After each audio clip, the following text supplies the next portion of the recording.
El video anterior lo terminamos concluyendo que entre dos números racionales existe otro número racional. Esto sería decir lo siguiente.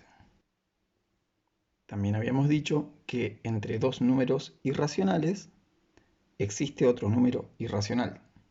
Este se notaría diciendo. Ahora bien, en ambos casos habíamos detectado que entre dos números racionales existen también irracionales y que entre dos números irracionales también existen números racionales, ¿sí? Esto se debe a que tanto Q como I son densos pero no son completos, es decir, no completan la recta, dejan huecos.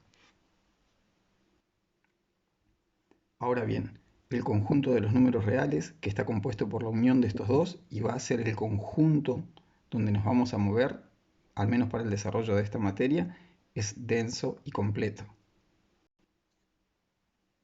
Es decir que, dados dos números reales cualesquiera A y B, con seguridad existen infinitos números reales entre ellos dos y además no existe ningún punto de esta recta que no esté representado por ningún número real y no existe ningún número real que no tenga una ubicación en esta recta. Bien, ahora sí pasamos al siguiente tema que es intervalos. Para poder referirnos a la relación de intervalos vamos a tener que hacer referencia a expresiones como A es menor que B, A es menor o igual que B, etc. Para ello vamos a tener que definir entonces qué quiere decir dotar de un orden a los números reales. Vamos a utilizar este símbolo o este símbolo, ¿sí? Ya sea en esta forma o también así, para representar estas situaciones. Supongamos tener nuestra recta real con la convención usual de pensar que los números crecen hacia la derecha, ¿sí? No necesariamente estamos indicando estos dos números aquí como positivos, etcétera, porque no hemos dicho dónde está ubicado el 0. Lo que sí es importante saber es que estamos pensando que los que son más grandes se encuentran a la derecha de algún otro número. En este caso entendemos que A es un número más chico que B. Bien, esta situación que está acá va a poder ser representada de dos formas. Esto que está aquí va a poder escribirse diciendo que A es menor estricto que B. Estamos diciendo que A es menor que B y que además A no es B. Lo que sigue tal vez podría llamarle la atención, pero esto también podría decirse desde un punto de vista genérico, diciendo que A es menor o igual que B. Esto no deja de ser cierto. ¿Por qué? Porque la relación menor igual, ¿sí?, se la podría pensar de esta forma, como equivalente a estas dos situaciones. Vamos a decir que A es menor o igual que B si se da alguno de estos dos casos, que A sea menor estricto que B o que A sea igual a B.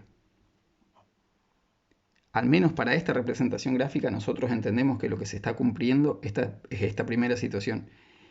Pero si decir que A es menor o igual que B es decir que se tiene que cumplir alguna de estas dos cosas, también podemos decir entonces que A es menor o igual que B. Pongamos algún ejemplo. Por ejemplo, es válido decir que 2 es menor estricto que 3. ¿Sí?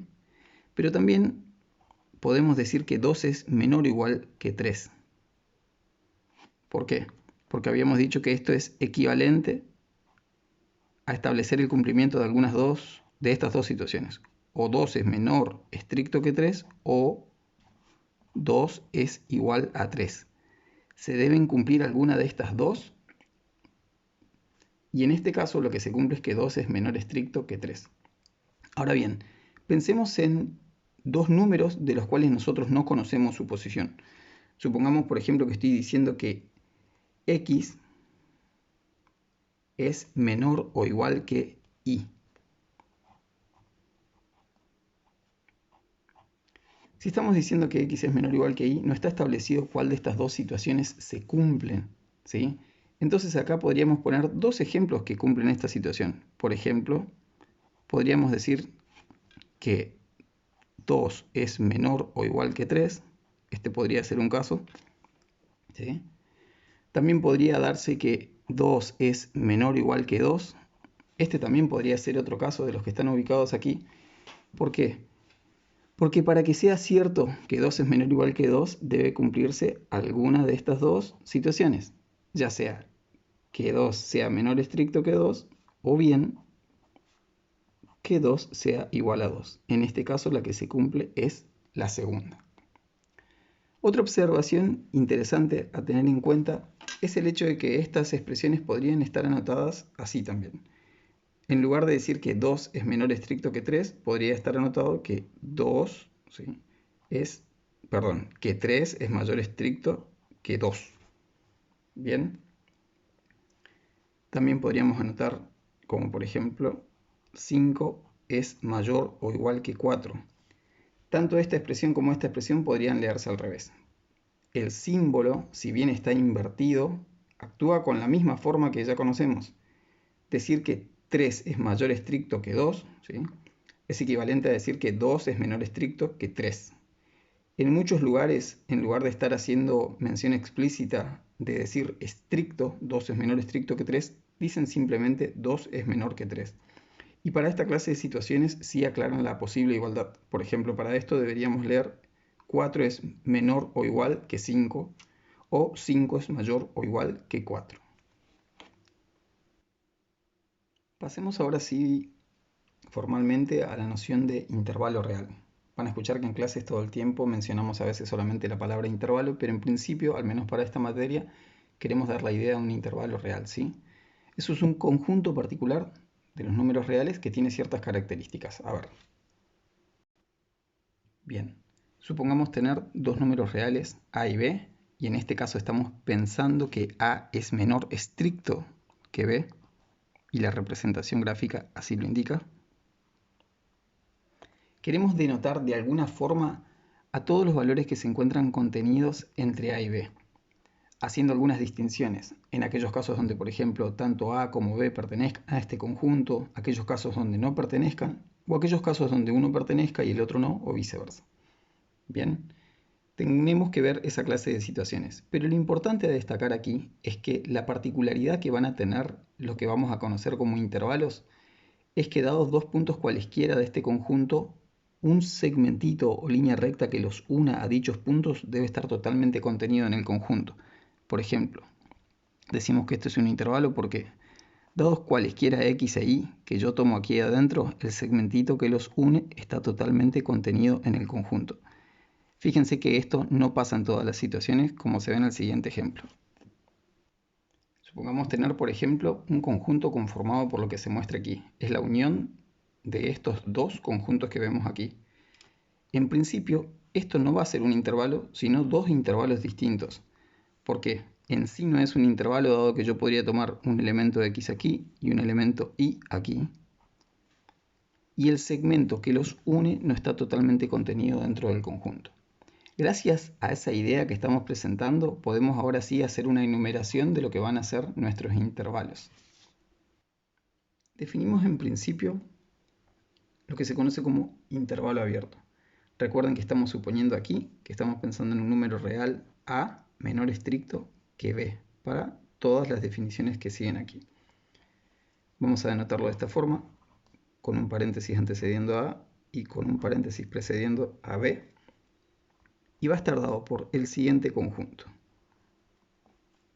Está conformado por los x que pertenecen al conjunto de los números reales, tales que x es mayor estricto que A y x es menor estricto que B.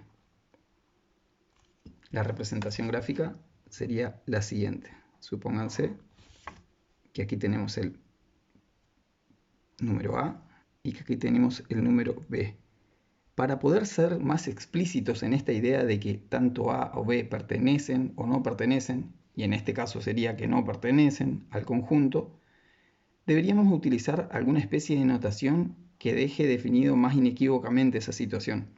Porque si marcamos solamente los puntos, no podríamos saber si pertenecen o no al conjunto que estamos mencionando. Para eso hacemos lo siguiente. Vamos a presentarle dos notaciones. Una es esta, copiando esta idea de los paréntesis que ya está en la definición. Vamos a marcar estos paréntesis así y vamos a marcar todo el contenido que se muestra aquí. Esa es una representación posible. Recordemos que aquí estamos con la recta real. Y la otra que le vamos a presentar es la siguiente.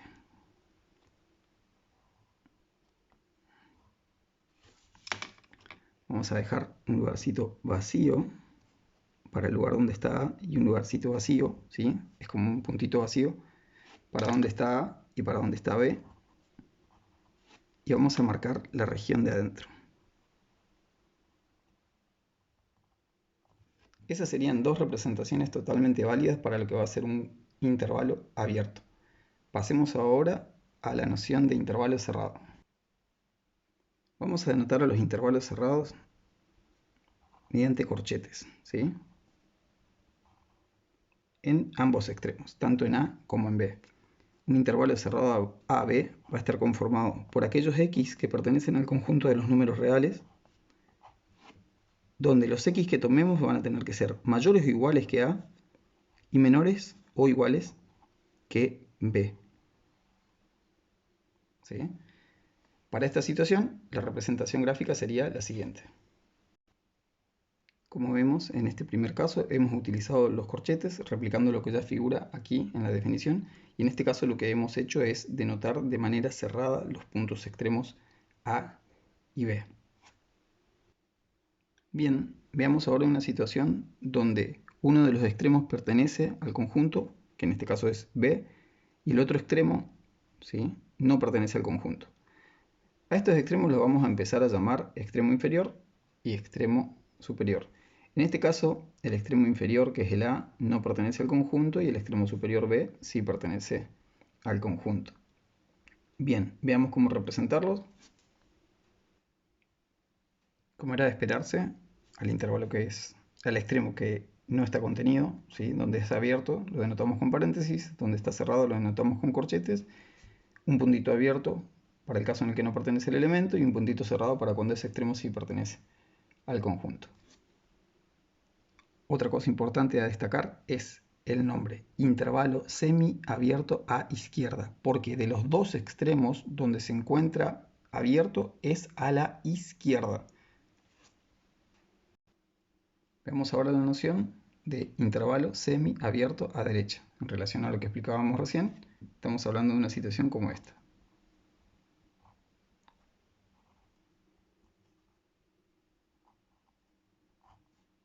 Está conformado por todos los x que pertenecen al conjunto de los números reales, tales que los x que tomamos son mayores o iguales que A y menores estrictos que B.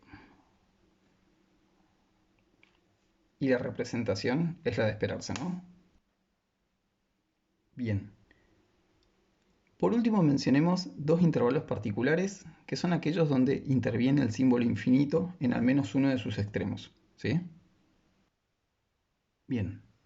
Los intervalos que mencionábamos recién van a tener estas características. Como decíamos, en alguno de los extremos figura el símbolo más infinito o menos infinito, ¿sí? Lo que vamos a hacer ahora es escribirlos formalmente y mostrar al menos una representación a modo de ejemplo.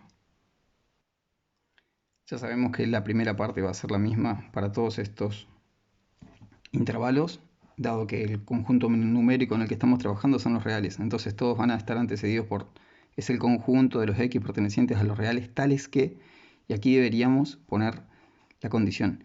¿Estos x cómo son?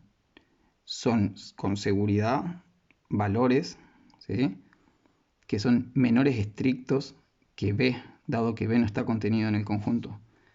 Al poner esto y decir son los x menores que b, ya está contenida la posibilidad de que estos números se muevan tan a la izquierda como uno quiera, ¿sí?, dado que no están acotados por ningún otro numerito. Esto se va hacia infinito. Y esta sería la manera de representarlo. No hay necesidad de poner aquí, por ejemplo, mayores que menos infinito o algo similar. Con esto basta. Para estas situaciones, ¿cómo sería? La misma situación son los x que son menores o iguales que el número b. En este caso son los x mayores estrictos que a, dado que a no está en el conjunto. Para esta situación serían los x mayores o iguales que a. Y para esta última la hemos dejado a lo último para denotar que no es otra cosa que una notación equivalente al conjunto de los números reales. Bien, como dijimos, íbamos a poner al menos un ejemplo de una representación. La que elegí en este caso es la de la primera definición, que dice menos infinito b. En este caso vamos a tomar a todos aquellos elementos que sean menores estrictos que b, y esta sería la manera de representarlo.